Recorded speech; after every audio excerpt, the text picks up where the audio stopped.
Good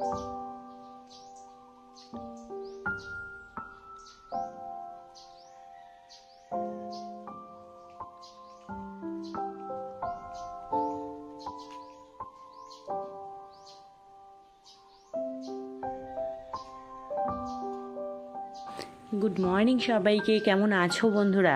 আশা করি সবাই খুব খুব খুব ভালো আছো। আমিও খুব ভালো আছি। সীমার লাইফস্টাইল চ্যানেলে তোমাদের সবাইকে আরও একবার ওয়েলকাম জানিয়ে আজকে হচ্ছে শুভ নববর্ষ, অর্থাৎ বাঙালির পয়লা বৈশাখ। তো পয়লা বৈশাখের দিন সকাল থেকেই আজকে ব্লগ শুরু করে দিয়েছি। আর চায়ের সাথে শুরুটা করেছি, মানে দিনের শুরুটা তো কাজকর্ম যেটুকুই করেছি, তারপরে তোমাদের সাথে শুরুটা করেছি চা দিয়ে। ওই দে ওই দে ওই দে ওই দে কয়েকি ঢঙ্কলি বইয়া এটা খাবা? এটা মানে কি আছে? নাই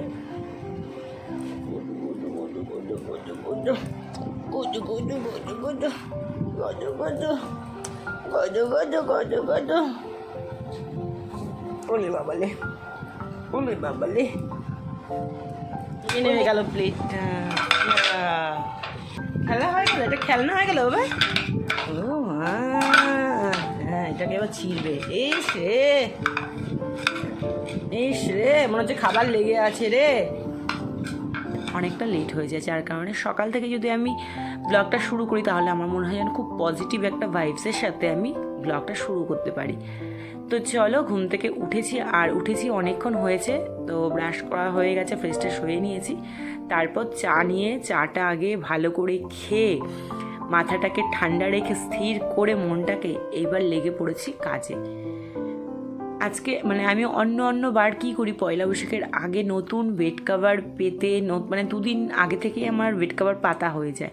আর এবছর আমি না বেড কভার কিনেছি, না আমি নতুন বেড কভার পেতেছি, কিছু করিনি। তো যাই হোক, না করার কারণটা হচ্ছে কি বলতো, একটু কাজের মধ্যে ছিলাম। তারপর ভাবছি ঠিক আছে থাকুক, ওই কখন কোকো আসে, বিছানায় ওঠে, হিসু করে দেয়, এই সমস্ত করে করে আগে যে একটা মানে এনার্জি ছিল, সেই এনার্জির সাথে এখন আর করা হয় না। কারণ এখন সদস্য বেড়ে গেছে।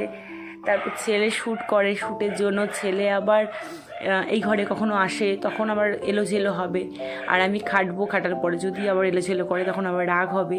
এইগুলোর জন্যই আর কি বেড কভারটা চেঞ্জ করা হয়নি। কিন্তু মন তো কিছুতেই মানছে না। রাতে শুয়েও ভাবছি যে আমি কি ছিলাম আর কি হয়ে গেলাম, আমি তো এমনটা ছিলাম না। তো তারপর ভাবনা চিন্তা করে রাত্রিবেলা ভেবে রেখেছি যে না, সকালবেলা ঘুম থেকে উঠে অন্তত আমার নিজের মনটাকে একটু ভালো রাখার জন্য বেড কভারটা কিন্তু চেঞ্জ করতেই লাগবে।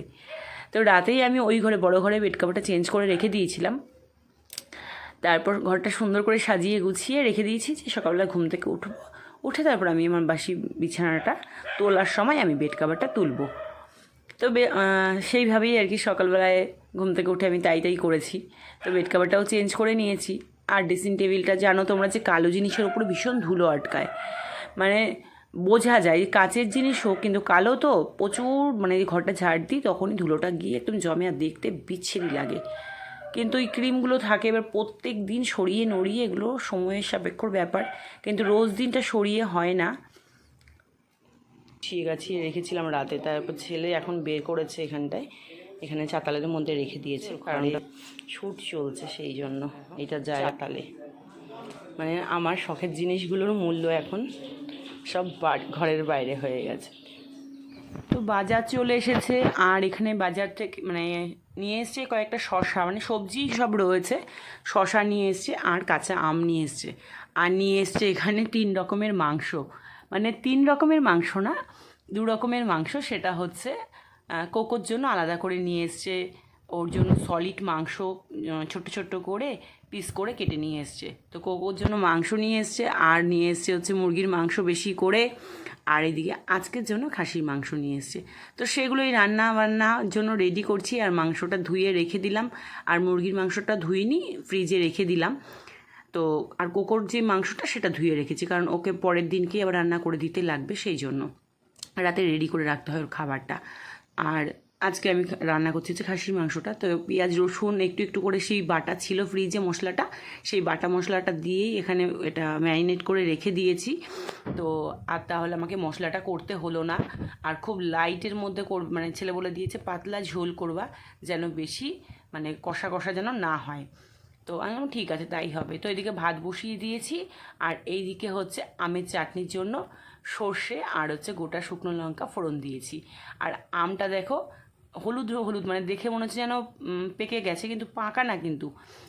তো এত আমের কাঁচা আমের আচার, এত আচার না ভুল বলছি, মানে কাঁচা আমের চাটনি এত টক হয়, এটার মধ্যে কিন্তু প্রচুর চিনি লাগে।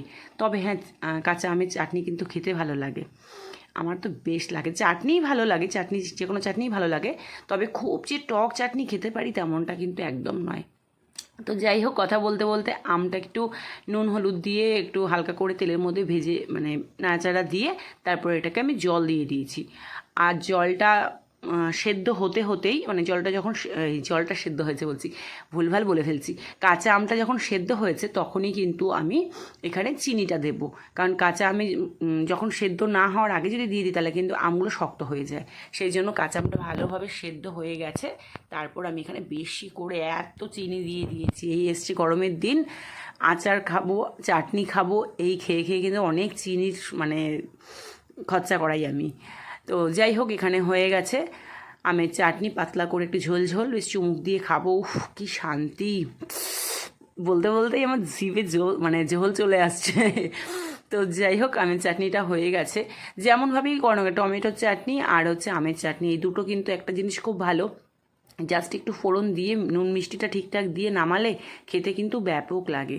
তো কালারটা দেখো কি সুন্দর হয়েছে, আর সত্যি কথা বলতে খেতেও খুব ভালো হয়েছিল। আর আমার তো চাটনি একটুখানি খেলে পোষাই না, একটু বেশি বেশি করে হলে তবে ঠিক আছে। তো এদিকে শশা কেটে রেখেছি, এদিকে চাটনিটাও রেডি হয়ে গেছে। আর আজকে বেশি কিছু রান্না করব না, তো মাছ ভাজা করে রেখেছি। ছেলে বলছিল মাছ খাবে, তো আগের মাছ ছিল 3 পিস ভাজা, তো সেটাই বার করে রেখে একটু গরম করে রেখেছিলাম, তো আবার খেলো না, তো আবার ফ্রিজে ঢুকিয়ে রেখে দিয়েছি। আর এইদিকে হচ্ছে মাংসটা কষিয়ে একবারে আলু টালু দিয়ে সব কিছু ভেজে বসিয়ে দিয়েছি। আর রান্নার সাথে সাথে মানে আমি এদিকে রান্না করছি আর এদিকে বাসন মাজছি, এদিকে গ্যাস পরিষ্কার করছি, এই করতে করতেই কিন্তু আমার কাজগুলো কমপ্লিট করে নিচ্ছি। খুব শর্ট টাইমের মধ্যে যদি কাজ করতে চাই তাহলে কিন্তু আমি এইভাবেই কাজ করি, ওই একটা হবে তারপর বসে থাকবো, সেই অত ধৈর্য আমার নেই। তো ওইদিকে কড়াইতে কষিয়ে নিয়েছি, মাংসটা কষিয়ে প্রেশার কুকারের মধ্যে ঢেলে গরম জল করে ঢেলে দিয়ে দিয়েছি। তো প্রেশার কুকারের মধ্যে সমস্ত মাংস আলু সব রেডি করে দিয়ে তারপরে আমি এদিকে গ্যাসটা মুছে নিয়েছি, গ্যাস টেবিলটাও মুছে নিয়েছি। তাহলে আমার রান্নাঘর পুরো পরিষ্কার হয়ে গেল। আমার ওই কখন মাংস হবে তারপর গ্যাস টেবিল মুছবো, আমার এতক্ষণ ধৈর্য সহ্য হচ্ছে না। তো এদিকে হয়ে গেছে গ্যাস টেবিল পরিষ্কার করা, গ্যাসটাও পরিষ্কার করা। আর এইদিকে ওই বললাম না যে রান্না করতে করতে বাসনগুলো মাজছিলাম একটা একটা করে, লাস্টে কড়াইটা বাকি ছিল, কড়াইটাও মেজে নিয়েছি। আর এইবার হয়ে গেছে আমার পুরো রান্নাঘরটার কাজ কমপ্লিট, শুধু রান্নাঘরটা মোছা বাকি। তো ওপরেতে সকালে ঘরগুলো এই বেড কভার চেঞ্জ করে পরিষ্কার করে এসেছি, ঘর মোছা হয়নি। তো এবার প্রেশার কুকারে মাংসটা বসিয়ে দিয়ে এবার আমি যাবো কিন্তু ওপরে, আর রান্নাঘর দেখা। কালকে রাতে এত সুন্দর করে ঘরটাকে গুছিয়েছি, এখানে সোফাটা রেখেছিলাম, সোফা তো এখানেই থাকে, পর্দা টর্দা সমস্ত কিছু একদম পার্ট বাই পার্ট গুছিয়েছি। আর বিছানাটার অবস্থা ঠিক এই রকম। তো যাই হোক, ওর কাজের ঘর বানিয়ে নিয়েছে, এটাকে করুক, এখন আমি ঘরটা মুছে নিই ঝটাফট করে। চলো, এই সিঁড়ি দিয়ে না উপর নিচ করতে করতে ভীষণ হাঁপ লেগে যায়। আর আগের এই ঘর মোছার লাঠিটার থেকে না এই লাঠিটা অনেক সুবিধে, আগের লাঠিটা একদম বাজে, একদম বাজে মানে ওই মুন্ডু ভেঙে যায় বারবার করে, ওই জন্য দেখলাম এইটাই বেশ সুবিধে হচ্ছে।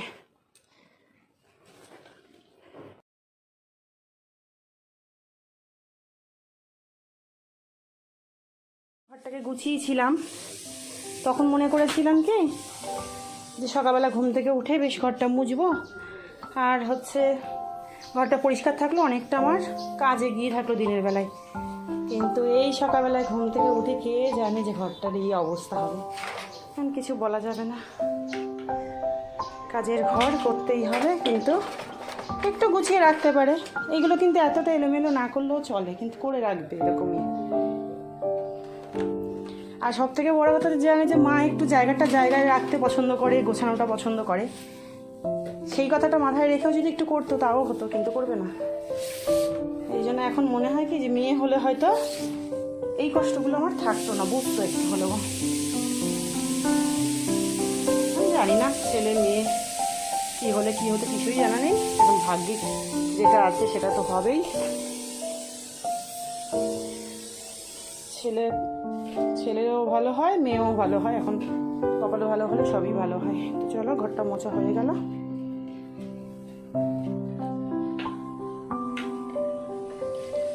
চলো নিচে যাই। প্রেশারের সিটি পড়তে পড়তে হয়ে গেছে মনে হয়, নাহলে মাংস আর খুঁজে পাওয়া যাবে না।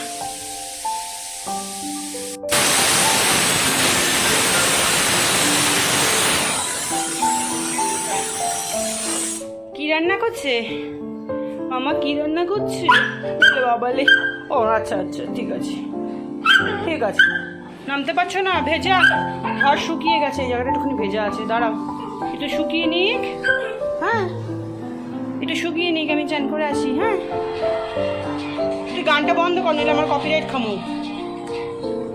এই দেখি কোকো, দেখি দেখি। কোকো, ই মা জামাটা গুটিয়েই দিল। এত দস্যুগ্রাম করলে হয়?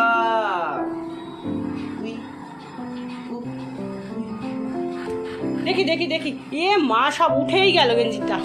যা যা, হে মা সব গুটিয়ে গেছে রে। দুষ্টুমি করে শুধু। দেখি একটু স্মাইল দাও, সবাইকে বলো শুভ নববর্ষ বলে দাও।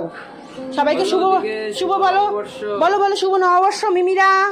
এই ধর কামড়া কামড়ি করতে ব্যস্ত। এই যে কোকো কোকো কোকো, এই যে এই যে এই যে কোকো, বলো সবাইকে বলো, সবাইকে বলো। কি বলতে হয়? গুন্ডা ভালো না, একটু ভালো না। পচা পচা দুষ্টুমি করছে, নতুন জামা পরে ঢং করছে। এই যে এই যে এই যে এই যে এই যে এই যে শোনা, বলো এদিকে তাকা, ওইটুখানি মুখটা ঘুরিয়ে একটু তাকিয়ে একটু সবাইকে বলো মিমিরা, সবাইকে শুভ নববর্ষ বলো। বলো, বলতে হয় না? তুমি নতুন জামা পরেছো, তুমি স্নান করেছো, তুমি গায়ে শ্যাম্পু করেছো। বুঝলি, যা ছবি তুলে দেবো। ওরে বাবা রে, ও আচ্ছা আচ্ছা আচ্ছা আচ্ছা, বলছে এবার শুভ নববর্ষ, এবার বলছে। আচ্ছা ঠিক আছে, সবাই বুঝতে পেরেছে তো। এবার ভালো লাগছে দেখতে, তো সুন্দর লাগছে। Smile smile smile. কামড়াতে ব্যস্ত, জামা উঠে গেছে, জিভ বার করে। হ্যাঁ আর স্নান সেরে আমি জাস্ট পয়লা বৈশাখের দিনকে এরকম একটা ছাপার শাড়ি পরে নিয়েছি তো, আর একটা সাদা লালে কুচি দেওয়া হাতা ব্লাউজ পরেছি। শাড়ি তো সচরাচর পরাই হয় না, আর ব্লাউজটা অনেক দিন আগের। ব্লাউজটা বেশ পছন্দের ছিল, কিন্তু তখন শরীরে হতো না, চেহারার জন্য হতো না। আর এখন রোগা হয়ে যাওয়ার পর দেখছি যে ব্লাউজটা গায়ে হচ্ছে, তো পরে নিয়েছি। তো চলো ঝটপট করে এবার ঠাকুরটা পুজো দিয়ে আসি। গোপুসোনার ড্রেসটা কি সুন্দর লাগছে না? গোপুসোনার ড্রেস আর হচ্ছে কানের দুল পুরো ম্যাচ হয়ে গেছে।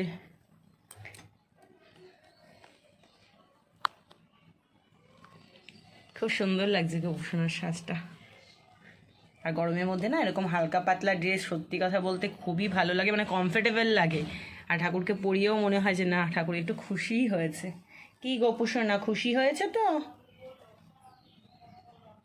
বছরের প্রথম দিনকে পুজোটা দিলাম, কিন্তু ফুল ছাড়া পুজো দিতে হয়েছে। ওই গাছে কয়েকটা ফুল ছিল, সেই দিয়ে পুজোটা কমপ্লিট করলাম। ওই সন্ধে সন্ধে হয়ে এসছে, আর আমি জাস্ট একটু রেডি হয়েছি। তো এখন একটু বেরোবো, আর সাজুগুজু করে নিয়েছি। এটা কিন্তু আমার পয়লা বৈশাখ উপলক্ষে নেওয়া না, এটা আমার অনেক দিন আগে নেওয়া ছিল চুড়িদারটা। তো ভাবলাম পয়লা বৈশাখের দিনকে ভাঙা যাক, তো সেই জন্য ভেঙেছি। আর একটু সাজুগুজু করেছি, নো মেকআপ। আমি কিন্তু কোনো রকম ফাউন্ডেশন ইউজ করিনি, মনে হচ্ছে দেখে মনে হচ্ছে ফাউন্ডেশন ইউজ করেছি। একদম কোনো রকম ফাউন্ডেশন নয়। আর আমার এই ধরনের মেকআপ লুকটা আমার নিজের কাছে ভালো লাগে, কারণ ওই গরমের মধ্যে না এত মেকআপ করে একদম আমি পারি না। চোখে একটু কাজলও দিনই, কিছু না, জাস্ট একটু হালকা করে ওপরে। হ্যাঁ না না সিরিয়াস, আমি কোনো কিছু দিইনি। মাস্কারাটা দিয়েছি, আর একটু হালকা করে শ্যাডো দিয়েছি, আই শ্যাডো, আর একটু নিউড কালারের একটা লিপস্টিক পরেছি। হয়ে গেছে, এই হলো আমার টোটাল ফাইনাল লুকটা। চলো বেরোনো যাক, বেরোবো হচ্ছে একটু হালকাতা করতে যাবো। ছানা খাওয়া হয়ে গেছে, তুমি এইগুলোর দিকে আর লোভ দিও না, ঠিক আছে? আমি একটু খাই। ওরে বাবারে, ওরে বাবারে, ওরে বাবারে, ওরে বাবারে, ওরে বাবারে, দেখো দেখো দেখো অবস্থাটা করে কি। কোকো কোকো, ওরে বাবারে, ওরম করিস না, ওরম করিস না, ওরম করিস না, করিস না ওরম। আমারও তো খেতে ইচ্ছা করে, কিছু একটা বল। তুই খেয়েছিস ছানা, তোর মুখের মধ্যে লেগে রয়েছে এখনো, দেখেছিস? সে দেখ কোপে লেগে রয়েছে, কোপে কোপে লেগে রয়েছে, একদম হামলে পড়বি না।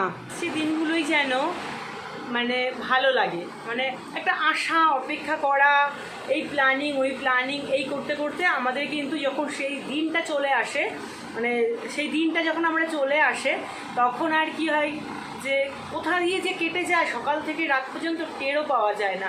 তো যাই হোক, আজকের দিনটা আমার বেশ ভালো মন্দ মিশিয়ে সমস্ত কিছু তো ভালোই কেটেছে, খারাপ কাটেনি। তো আর সন্ধ্যের সময় একটু রেডি হয়েছিলাম, ভেবেছিলাম একটু বেরোবো হালকাতা করার জন্য, তারপর আর তারা বসে নি ঠিক করে, তারপরে আর বেরোলাম না। না বেরিয়ে কী করছি, পাশের একটা বাড়িতে বলেছিল যাওয়ার জন্য, তো সেই বাড়িতে গেছি, একটু ঘুগনি খেয়েছি আর মিষ্টি প্যাকেট দিয়েছি, কিন্তু আমি ভিডিও শ্যুট করিনি, ভালো লাগছিল না। আর আমি হালকাতা করতে ভেবেছিলাম যে যাবো বড়বাজারের দিকে, কিন্তু একা একা ভালো লাগছিল না, আর যাকে নিয়ে যাব সে বেরিয়ে চলে গেছিলো, সেই জন্য আর যাওয়া হয়নি, তাই জন্য আর বেরোনো হয়নি। সাজুগুজু করে রিলস করে রেখে দিয়েছি। চলো আজকে বেশ ভালো মন্দ মিশিয়ে, ওই যে বললাম যে বছরের প্রথম দিনটা ভালো মন্দ মিশিয়ে সব কিছু মিশিয়ে বেশ ভালোই কেটেছে, খারাপ কাটেনি। তোমাদের এই বছরটা মানে নতুন বছরটা প্রচুর ভালো কাটুক, সবার শরীর সুস্থ থাকুক, সব থেকে ইম্পর্টেন্ট যেটা, শরীর সুস্থ থাকলে সব কিছু জয় করা যায়। শরীর যদি খারাপ থাকে কিচ্ছু করা যায় না, কারণ আমি প্রচণ্ড পরিমাণে ভুক্তভোগী বলে আমি সবাই মানে সবসময় সবার সুস্থটাই কামনা করি। তো আজকে তোমাদের সবাইকে শুভ নববর্ষ, আর শুভ নববর্ষ দিনকে তোমরা নিশ্চয়ই সারাদিন খুব ভালোভাবে কাটিয়েও ফেলেছো।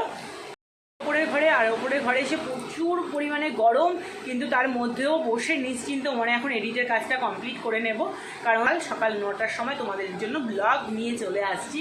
অবশ্যই তোমরা সাথে থেকো, পাশে থেকো, এটাই সবসময় বলি তোমাদের কাছে। তো তোমাদের কাছে চাওয়া আমার এটাই যে এত কষ্ট করে ভিডিও করি, তোমরা একটু সাথে থেকো, তাহলেই হবে। তো চলো।